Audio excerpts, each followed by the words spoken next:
Hello, everyone, and welcome to the Your Mark on the World show. I'm your host, Devin Thorpe. I'm a contributor at Forbes covering social entrepreneurship and impact investing. And I have the consummate social entrepreneur and impact investor today with us. His name is Michael Luni Libes. He runs Fledge in Seattle. Luni, welcome to the show. Well, welcome for having me. Thank you for having me here. Luni, we're thrilled to have you and grateful that you take the time to do this for us today. Tell us a little bit about Fledge. So Fledge is the conscious company accelerator. There's 1,000 accelerators in the world. We're one of the rare ones that focuses on socially and environmentally conscious companies, which is one way to talk about them, or mission-driven for-profits. We work with for-profit companies that make the world a better place.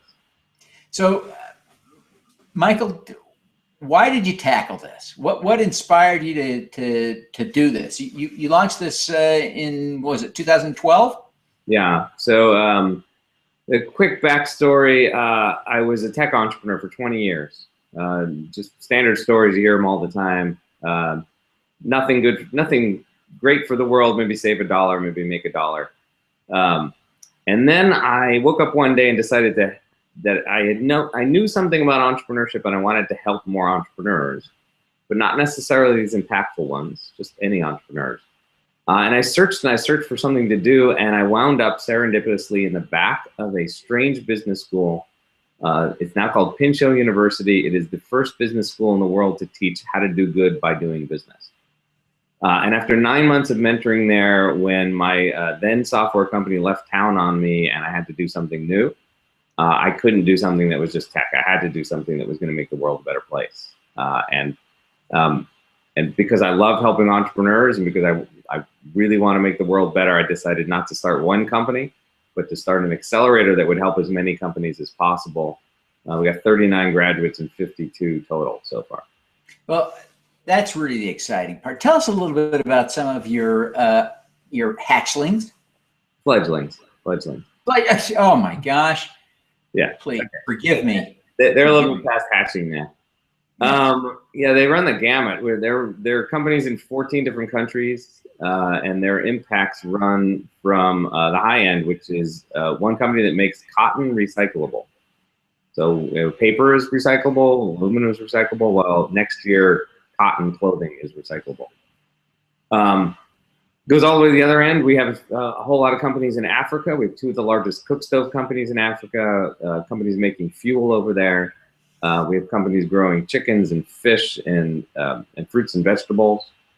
Back over here in the States, we have a company that's making the American democracy transparent, so you can find out what your reps actually vote for, whether they're doing what they're promising to do.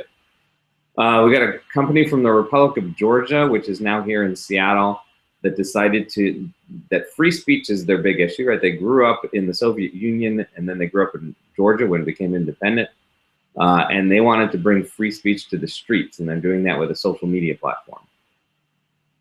Turns out, strangely enough, all the escargot in the United States is imported in cans, or was until this year when a company here in Seattle started growing escargot here.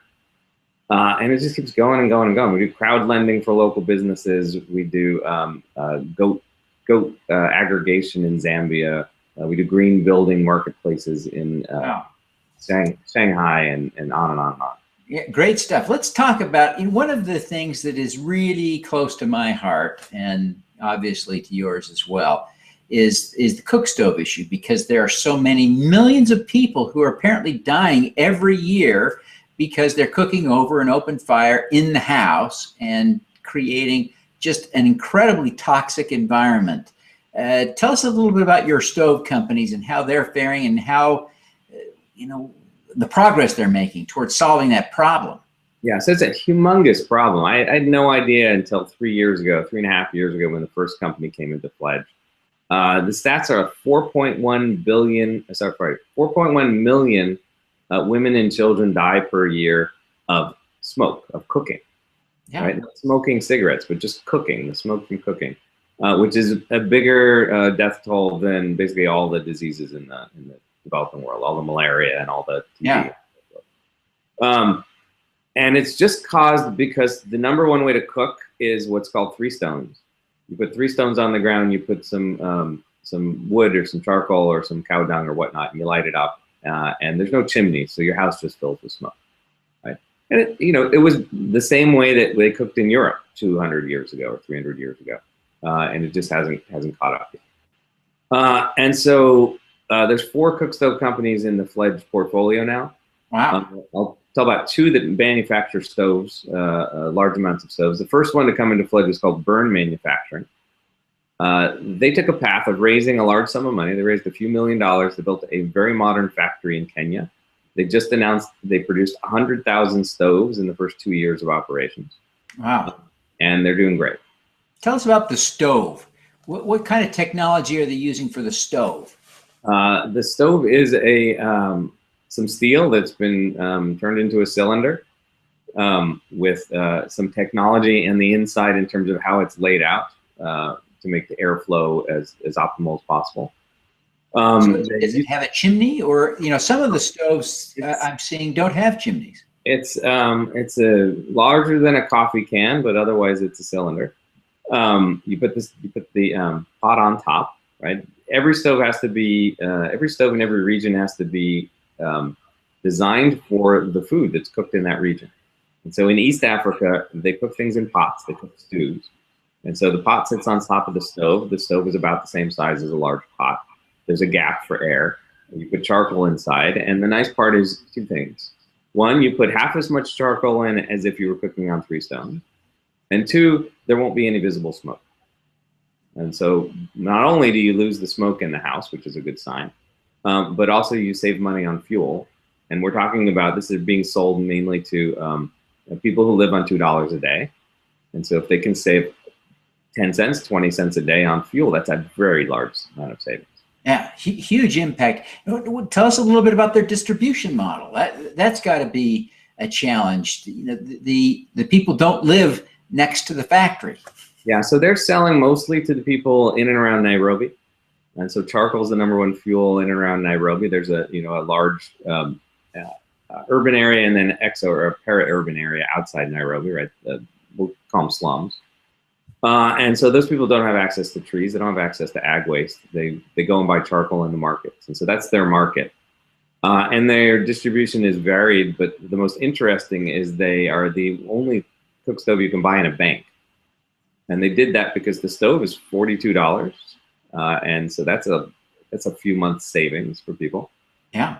And so the bank agreed to sell it to the people because that's where the money is.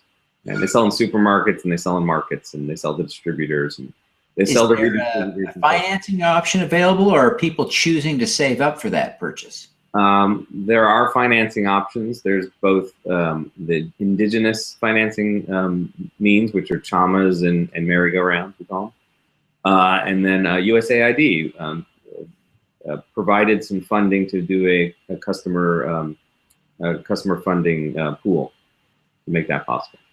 Fantastic. That's very exciting. Now, do you want to take a minute and just tell us the story of the other big success you've had in stoves? Yeah, so the other story is very different. We found an entrepreneur here in Seattle who is driving a taxi. He actually drives a Lyft. He used to drive a taxi. He's a refugee. He came to this country as a teenager, 16, 17, 18. We don't know because he doesn't know how old he is. There's no records of that. He finished off his education, he got jobs and so forth, and then 7 years ago decided to go back home and see what he could do to help his family. And when he got there, he was just devastated because the trees were all gone. Basically all the trees were gone. They had been cut down to cook. And so he said, all right, I'm not just going to give you money. I'm not just going to send you a stipend. I'm going to find something to do, and let's go solve this problem about trees. Let's go make cookstoves. So he and his brother, who was not a refugee, is still there in Ethiopia, and his brother's friend sat down, designed a stove. Their stove is half ceramic and half steel. So ceramics have been made in Ethiopia for about 9,000 years. Oh, wow. By women. So they got women to build this combustion chamber out of ceramics. And they wrapped it in steel that they found in Ethiopia. There's dealers that find scrap steel and sell it. And in the last 7 years, and mostly in the last few years, combined, they have made 250,000 of these stoves and sold them, and they've done so as a profitable company. And that is really rare to find in the stove business, a profitable company.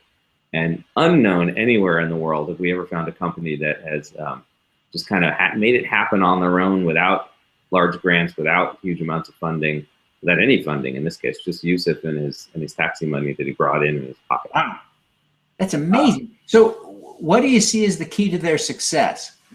Was it the kind of the local creation of the stove?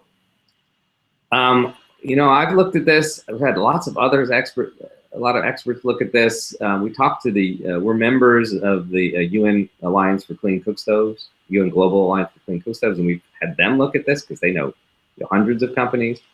And the answer is we're not sure. We don't know. Best guess is twofold. One, they're just incredible entrepreneurs who won't take no for an answer, who have great connections. It's a tribal culture, and they're a member of the largest tribe. And so they use those connections to just get the distribution to happen. Two, they're in Ethiopia, which is an incredibly hard country to do business in. And so the other companies that are subsidized by nonprofits and foundations and governments are not in Ethiopia. So their competitive advantage is a little bit better.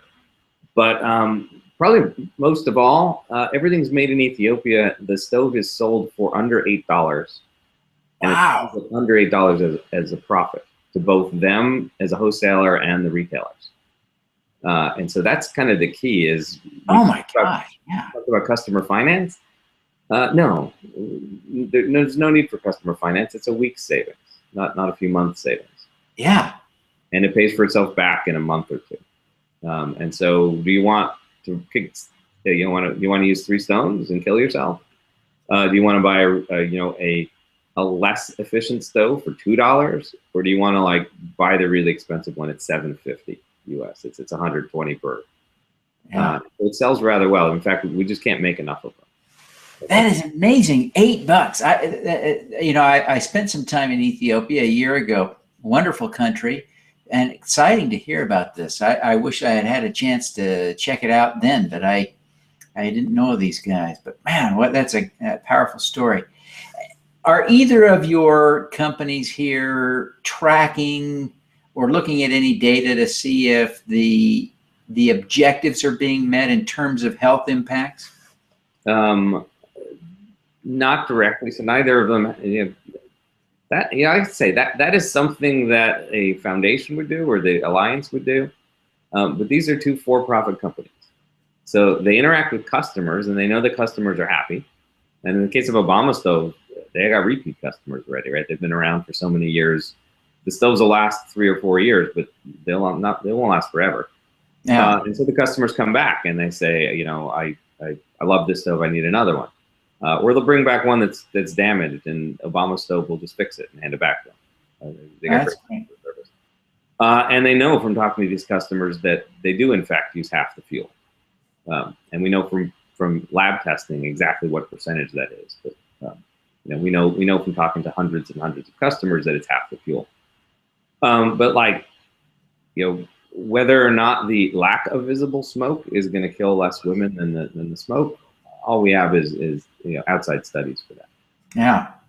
Well, it is one of my great hopes that these modern cook stoves will make a huge difference in the lives of people. But some of the studies that came out a few years ago have questioned whether the stoves are working yet. And so I'm hopeful that the most modern, best stoves that we're seeing being used will in fact have those desired outcomes. So yeah, and there's 20 or 30 years of history to this particular marketplace, and so I'm sure that most of the people who've been tracking this just haven't even noticed that Burn and Obama stove, that they even exist. Yeah, right. We're talking brand new stories, and combined, a few 100,000 cook stoves. We just need 1 billion more. Literally, we need 1 billion more stoves sold in the world. Yeah, this is why Fledge did more than one cook stove company, and why we were out looking for more. Right? If you got a cook stove company in another part of the world, please send it to Fledge. We'll help. That's great. Well, Luni, I want to ask you a couple of questions before we go. Our time is getting short, but first, you're an icon to many, an inspiration to many. who do you look up to in turn for inspiration? No one person, just there's so many good things going on in this this industry, right? I looked, I was just at a conscious capitalism event yesterday. That's a group started originally by John Mackey. Now we have a chapter in Seattle. I look at the folks at who are kind of paving the way in the impact investing space, the Tonic folks and the SOCAP folks, to like Charlie Kleisner, who's founder of Tonic, who's founder of the 100% Impact Investing Group, and probably founder of six more things I don't know about. All these people who just say, hey, there's a problem out there, or things could get better, and they don't just turn away and chat about it. They actually step up and do it. No, that's great. Now, we talked a little bit about why you do this earlier, and so I want to ask you kind of a related question here, and that is for some a tip or advice. We call it an impact hack, but you know, I think everyone who's watching, whether they come at this as an impact investor or as a social entrepreneur or a philanthropist, they're all wanting to do more good. What's an impact hack you can offer up to help us do more good? Oh God. I'll give you general advice that I often do to entrepreneurs in a room, right? My old advice before I got in this space was entrepreneurship takes up all your time, right? If you're going to start a company, it will consume your entire life. So you might as well do something big versus something small, because you know the potential reward is bigger for big.